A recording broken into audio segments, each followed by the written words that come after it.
Whether it's Impact or TNA, at the end of the day, it's all indie wrestling. Welcome back, guys, to the channel. And I think the analogy that you can polish a turd, but at the end of the day, all you have is a shiny turd. And I think that's what we have here with the whole rebranding of TNA. People thought calling it TNA once again was going to somehow bring it back to the glory days. It was going to make TNA great, make Impact great, make the product great. And it hasn't done any of that. And now TNA Wrestling has drew its lowest amount of viewership since the rebranding a month ago back to TNA after Hard to Kill. So TNA Wrestling this week drew 86,000 viewers for this installment of Impact on AXS on Thursday, February 15th, 2024, according to SpoilerTV.com. By comparison, this is down from the show on January 25th, which drew 102,000 viewers on AXTV. The numbers for February 1 and February 8 episodes have yet to surface. So for some reason, we don't know what those numbers are, but we know what the number was on January 25th, and it was lower than what we got on February 15th. And of course, this marks the lowest recorded viewership for TNA Impact since the promotion's rebranding from Impact Wrestling back to TNA Wrestling, and the show scored a 0.02 rating in the 18 to 49 demographic. But when you're dealing with such a low rating here, what is a 0.2? I mean, that could be 20,000, or it could literally be 29,000. We don't really know, but all we know is they got a 0.02, which again is very poor.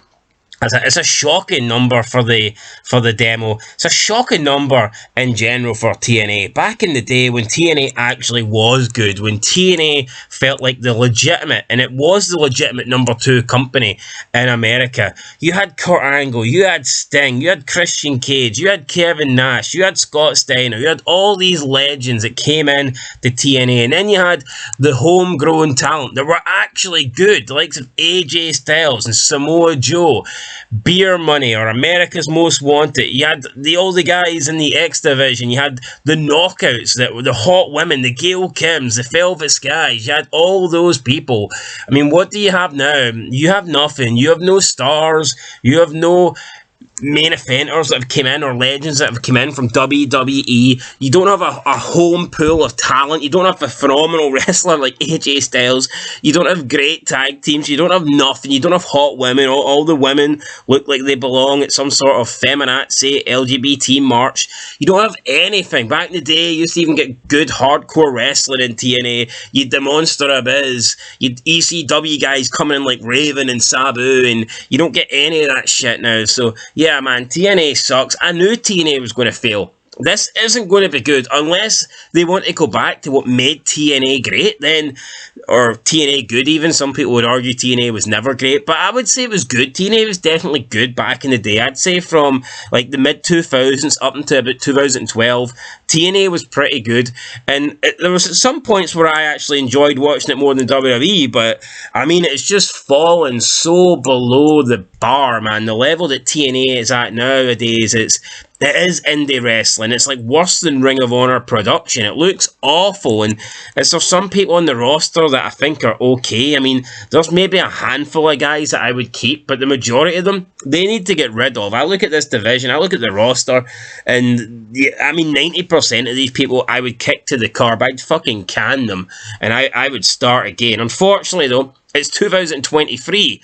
When TNA was doing good, it was doing good in an era where wrestling was still great, because back then you had the Ruthless Aggression era going on, and TNA, it was kind of benefiting from that, and any over guys, any legends, any stars that WWE didn't want, TNA could have. But you fast forward nearly 20 years later, there isn't really any new stars in wrestling, and AEW is the number 2 company. So even the guys that WWE don't want, or the guys that don't want to go to WWE, they've got a better option. They've got a better alternative, and that is AEW. So now TNA is just getting the leftovers. It's getting the bottom of the barrel. They're having to scrape the barrel, and unfortunately, at the bottom of the barrel, all you have is the leftover shite. That's all you get at the bottom of the barrel, and that's what TNA is having to deal with. So yeah, TNA is not going to be good. TNA is not going to be great. I mean, will you maybe get a show and it's like, oh, that's not bad? I mean, potentially, but TNA, the glory days, they're done. They're finished. I mean, you could argue, the way I see it, I mean, WWE struggles to put on good shows. When was the last time WWE was great?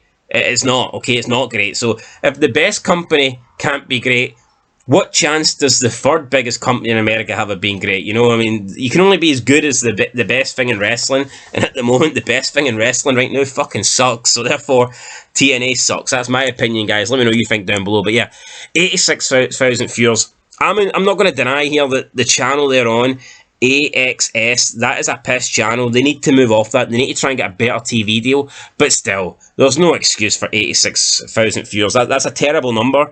And yeah, it's not good for TNA. Even back in like 2013, 14, TNA, I'm pretty sure, were still getting like 500,000 viewers. You know, they were still doing a decent number. What happened to TNA? How did it get so bad? Honestly, I have no idea. Let me know what you guys think down below. But it's a tough watch, it really is. It's not great.